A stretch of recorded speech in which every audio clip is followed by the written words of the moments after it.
Here are 6 methods you can try on your own. So tip number 1 is practice having the sensations you're afraid of. So I know, inducing the symptoms is often the last things folks with panic want to try, but hear me out on this one. So, interpreting the symptoms, like a pounding heart or feeling lightheaded, as dangerous, like thinking I'm dying, throws fuel on the fire.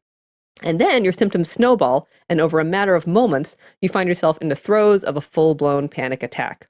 So, try inducing the very symptoms you're afraid of to practice having them outside the context of an attack. And then you can stop seeing them as dangerous. You'll learn that your body can handle a racing heart or a tight throat. And when you practice having your own symptoms, you're always in control. And you'll get the chance to habituate. Or, as I like to say, your brain will get bored. So, if you're worried about a pounding heart, hop on the treadmill. If you're terrified of feeling dizzy, sit in an office chair and spin around and around. If you're worried about shortness of breath, practice breathing through a coffee stirrer. Lightheadedness, crouch for a moment, and then stand up quickly. Tip number 2, bring it on. Now, this sounds weird, but in panic disorder, which is fear of having a panic attack, a little reverse psychology works wonders. When you start to worry about panic, or you feel that first twinge, tell yourself, hey body, I want more. Bring it on. Hit me with your best shot. And ironically, being willing to feel panic symptoms will stop the cycle of escalation. After all, panic is the fight or flight response gone haywire. So when you try to fight panic itself, you end up between a rock and a hard place, and it all just amplifies exponentially. But by contrast, when you welcome in the sensations of fear, your body has no reason to fight or flee.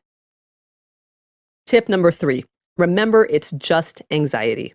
So panic is all in the interpretation. Think of it this way. It's 3 a.m. and the phone rings. What happened?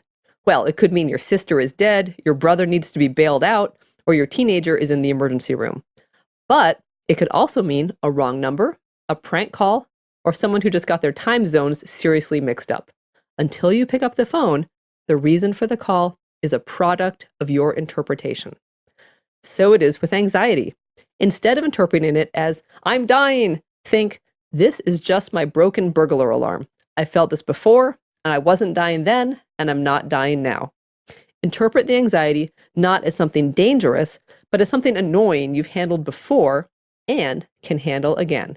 It's just anxiety.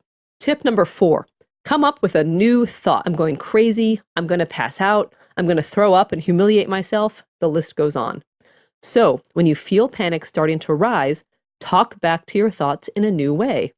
Choose something that works for you. Tip number 5, slowly inch into panic situations. So one patient of mine had a panic attack in a fitness class and not only didn't go back, but also stopped exercising entirely. She wouldn't even take the stairs because she was worried that getting her heart rate up would induce another panic attack, something she never, ever wanted to experience again.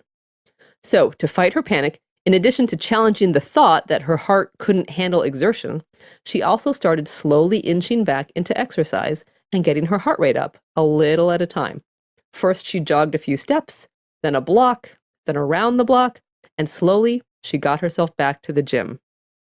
Now, if it's a place you fear, like being worried you'll have a panic attack in a crowded movie theater, start by going to the theater and sitting as close to the exit as possible.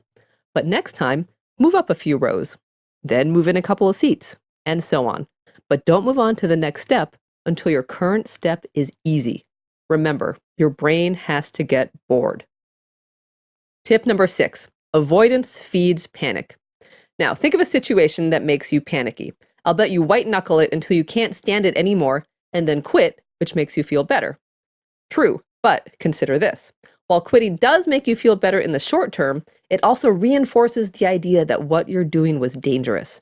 Now, this makes sense if you're feeling panicky about swimming with sharks while you have a nosebleed, but it doesn't make sense if you're feeling panicky about crossing a parking lot, sitting in a restaurant, or riding the subway. You must be willing to endure a little anxiety, emphasis on little, never more than you're ready for, so your brain can round the corner and start getting bored. You don't have to jump in with both feet. Aim for inducing about a 3 on a 1 to 10 scale. You need to start with some anxiety in order to give you something to work with. So experience the 3 and then wait it out.